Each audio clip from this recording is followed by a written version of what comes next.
இன்று வாழ்வுதரும் வார்த்தையாகிய நீதி தலைவர் 6வது அதிகாரம் 23வது வசனம். ஆண்டவர் அவரிடம், உனக்கு நிலமே ஆகுக, அஞ்சாதே. ஆம் சகோதர சகோதரிகளே, ஆண்டவருடைய வார்த்தை இதோ கிதியோனுக்கு ஆண்டவருடைய வார்த்தை சொல்லப்பட்டிருக்குது.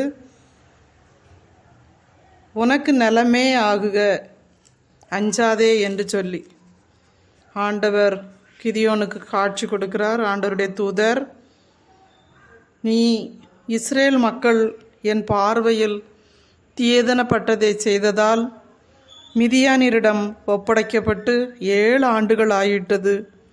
நீ அந்த மக்களை விடுவிக்க நீ மிதியானியரிடம் செல் என்று சொல்லி ஆண்டவருடைய தூதர் காட்சி கொடுக்கிறார்.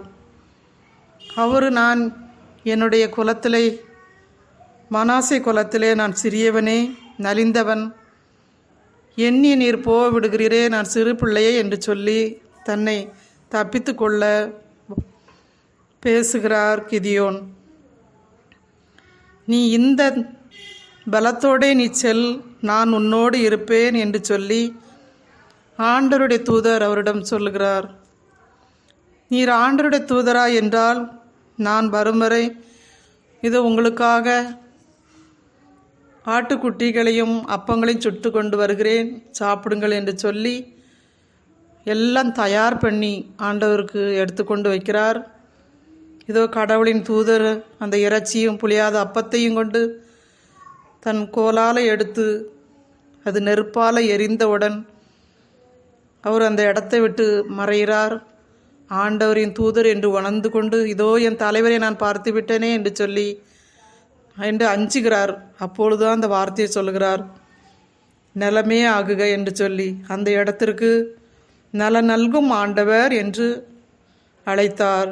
இதோ இந்நாள் வரை நல்கும் ஆண்டவர் என்று அபினேசர் குடும்பத்திற்கு சொந்தமான அந்த இடத்துல இருக்கு என்று சொல்லி சொல்லப்பட்டிருக்கு பைபிளில் வார்த்தைகள். ஆம் சகோதர சகோதரிகளே, ஆண்டவர் நம்மளோடு எப்போதும் இருக்கிறவராக இருக்கிறார். இதோ தீயதை போரிட, பொல்லாததை போரிட அந்த வல்லமையை அந்த கிதியோனுக்கு கொடுத்ததை போல நம்மளுக்கும் அந்த வல்லமையான ஆற்றலால் நம்மளை எடுத்து ஆண்டவர் பயன்படுத்த காத்து கொண்டிருக்கிறார். அஞ்சாதே என்று சொல்லி நலம் நல்கும் ஆண்டவராக நம்மளோடு இருக்கிறார்.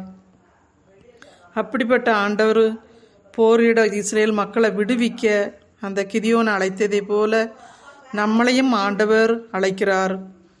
இதோ மறுபடியுமாக இஸ்ரேல் மக்களை விடுவிக்க அங்கேருந்து ஆண்டவர் என்ன பண்ணுறாரு, அனுப்புகிறாரு நிறைய மக்களை கூட்டிக் கொண்டு.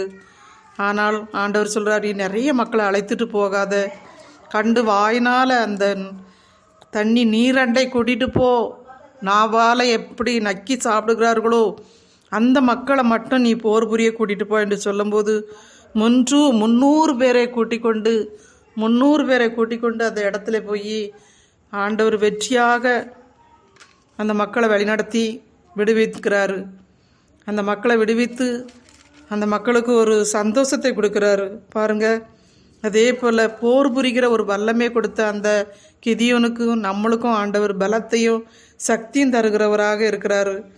வல்லமையான செயல்படுகிறவராக நம்மளோடு இருக்கிறாரு. ஆசீர்வதிக்கிறவராக இருக்கிறாரு. அந்த மிதியானியரை எப்படி அவர் போரிட்டு வெற்றி கொண்டாரோ அதே போல் தீய சக்திகளை, உலகத்தில் உள்ள பாவத்து தீய சக்திகளையும் போர் புரிய நம்மளுக்கும் ஆண்டவர் வல்லமே கடவுள் கொடுக்குறாரு. அவரோடு இணைந்திருப்போம், அவருடைய குரலுக்கு செவி கொடுப்போம். அந்த கிதியானோடு இருந்தது போல நம்மளோட ஆண்டவர் இருக்கிறாருங்கிற நலம் நல்கும் ஆண்டவராக, அஞ்சாதேமாக நான் உன்னோடு இருக்கிறேன் என்கிற ஆண்டவராக ஒரு புதிய பெயராக அவர் கொடுக்குறாரு. அந்த கிதியோனுக்கு எருபால் என்று சொல்லி புதிய பெயரை கொடுக்குறாரு. அப்படிப்பட்ட ஆண்டவரை நம்மளும் ஆராதிப்போம். ஆண்டவருடைய புதிய பெயரை பெற்ற மக்களாக நம்ம வாழுவோம், வளருவோம். ஆண்டவருடைய ஆசீர்வாதத்தை பெறுவோம். மரியே வாழ்க.